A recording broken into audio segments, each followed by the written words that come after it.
जीवन सुरक्षा योजना या फिर प्रधानमंत्री स्टार्टअप की स्कीम, स्टैंड अप की स्कीम, डिजिटल इंडिया की बात हो या फिर पीएम विश्वकर्मा या फिर वन डिस्ट्रिक्ट वन प्रोडक्ट की बात, ये सभी स्कीम ऐसी हैं जो हर व्यक्ति के जीवन में व्यापक परिवर्तन करती हैं। स्ट्रीट वेंडर से लेकर के गांव के अंदर निवास करने वाला एक गरीब घरौनी की सुविधा का लाभ प्राप्त कर रहा है। यह वेलफेयर की स्कीम है जिसके कारण 25 करोड़ लोग पिछले 11-12 वर्ष में गरीबी रेखा से उभर करके मध्यम श्रेणी में आए हैं और मध्यम श्रेणी से विकास की द्रुत गति के साथ भारत के विकास में सहभागी बन पा रहे हैं। ये अभियान पूरे देश के अंदर हम एक विचारधारा के साथ जुड़ करके हमारा मूल्य भारत के मूल्यों के साथ, भारत की विचारधारा के साथ, भारत की विरासत के साथ हम अपने आप को जोड़ेंगे। कोई कल्पना करता था कि अयोध्या में श्री राम जन्मभूमि का विवाद समाप्त हो पाएगा? आज अयोध्या में प्रभु श्री राम का भव्य मंदिर का निर्माण हो चुका है। लाखों श्रद्धालु अयोध्या धाम में आ रहे हैं। काशी में काशी विश्वनाथ धाम का निर्माण हो गया है। विंध्याचल में मां विंध्यवासिनी धाम का निर्माण हो गया है। हजारों वर्षों से चली आ रही कुंभ की परंपरा आप देख रहे होंगे, कुंभ हजारों वर्षों से हो रहे हैं, लेकिन दिव्य और भव्य कुंभ भी हो, यह पहली बार हो रहा है। कुंभ स्वच्छ भी हो, स्मार्ट भी हो, यह पहली बार हो रहा है। पिछली सरकारों ने कुंभ को भगदड़ का, कुंभ को अव्यवस्था का, कुंभ को अराजकता का, कुंभ को गंदगी का पर्याय बना दिया था और इसीलिए दुनिया के अंदर एक धारणा बन चुकी थी कि कुंभ का मतलब गंदगी, कुंभ का मतलब भगदड़। उस धारणा को बदला है। ये तब बदली है जब भारतीय जनता पार्टी की सरकार आई। विरासत को कैसे सम्मान दिया जाना चाहिए? आजादी के अमृत महोत्सव वर्ष के अवसर पर आपने देखा होगा कैसे आजादी के अमृत महोत्सव वर्ष पर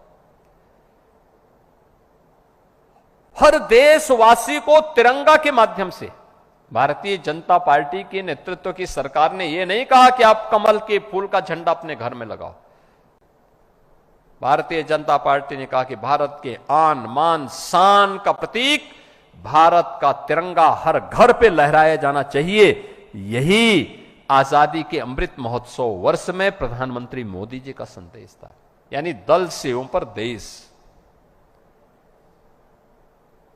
और यह भारतीय जनता पार्टी ने उस समय किया। अनेक अभियानों को आगे बढ़ाने का काम।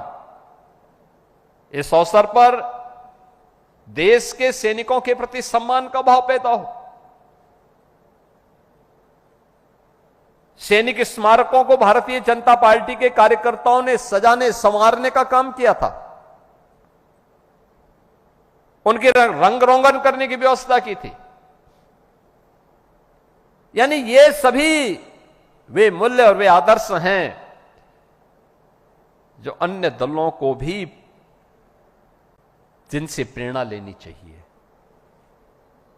कि अगर हम दल से ऊपर देश को मानने लग जाएंगे, व्यक्ति से ऊपर समाज को मानने लग जाएंगे, तो सार्वजनिक जीवन सुचितापूर्ण होता हुआ दिखाई देगा। राष्ट्र विकास की नई बुलंदियों को छूता हुआ दिखाई देगा। लेकिन जब इन संकीर्णताओं में हम पढ़ करके स्वयं के स्वार्थ में डूबे रहते हैं, तब देश की सुरक्षा में भी सेंध लगती है। सार्वजनिक जीवन के मूल्य और आदर्श भी धराशायी होते हुए दिखाई देते हैं। और इन सब से उभर करके एक नई प्रेरणा का केंद्र बिंदु अगर भारतीय जनता पार्टी आज बनी है, उसके पीछे उन लाखों लाख कार्यकर्ताओं का परिश्रम है, उनके अपने संस्थापकों के मूल्यों और आदर्शों के प्रति समर्पण का भाव है, सम और विषम परिस्थिति में अपने मूल्यों और आदर्शों के साथ पूरी निष्ठा के साथ कार्य करने का जज्बा, यही तो भारतीय जनता पार्टी के कार्यकर्ताओं का संस्कार है, जो उसको अन्य राजनीतिक दलों से एक अलग पहचान दिलाता है, समाज में सम्मान दिलाता है, एक अलग उसकी पहचान बनाता है।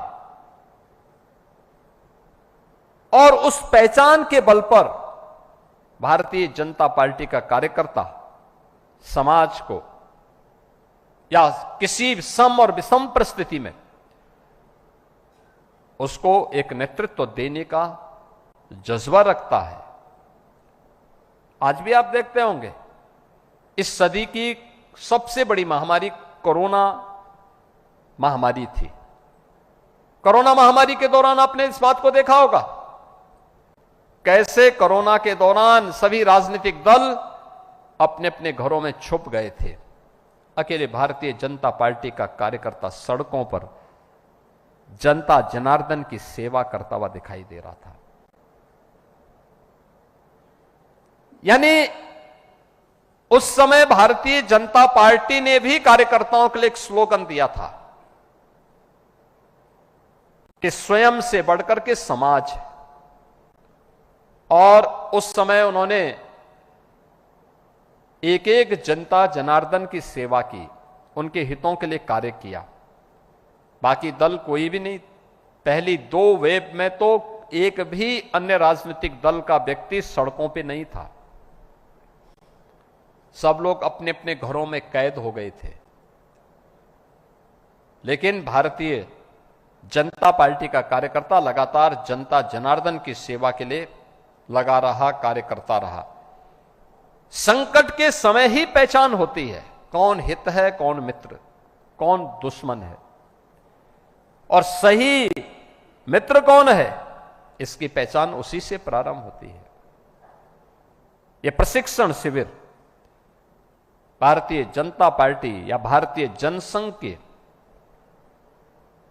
आदर्शों से जुड़े हुए उन महापुरुषों के जीवन गाथा को, जो आज वर्तमान में जिनकी प्रासंगिकता आज भी सार्वजनिक जीवन की शुचिता और पारदर्शिता के लिए महत्वपूर्ण है, भारतीय जनता पार्टी का हर कार्यकर्ता उन मूल्यों और आदर्शों को अपने जीवन का हिस्सा बना सके, इस बात को ध्यान में रख करके यह प्रशिक्षण भारतीय जनता पार्टी के स्तर पर पूरे देश के अंदर प्रारंभ किया गया। मुझे प्रसन्नता है कि आज से यह भारतीय जनता पार्टी गोरखपुर महानगर का यह प्रशिक्षण प्रारंभ होने जा रहा है। मैं इस अवसर पर महानगर की इकाई को, महानगर से जुड़े हुए उन सभी कार्यकर्ताओं को जो इस प्रशिक्षण शिविर में रहेंगे और अगले 2 दिन इस प्रशिक्षण शिविर में रह करके भारतीय जनता पार्टी से जुड़े हुए, सार्वजनिक जीवन से जुड़े हुए संस्थापकों के उन प्रेरणादायी आदर्शों के प्रति समर्पित प्रत्येक कार्यकर्ता के लिए आवश्यक प्रण कौन से हैं, कौन से महत्वपूर्ण संकल्प हैं, उन सब से जुड़ने का एक अवसर प्राप्त होगा। मैं इस पूरे प्रशिक्षण शिविर के प्रति हृदय से महानगर इकाई को इस प्रशिक्षण को प्रारंभ करने के लिए बधाई देता हूं और इस 2 दिवसीय प्रशिक्षण शिविर के प्रति अपनी शुभकामनाएं भी देता हूं। धन्यवाद। जय हिंद।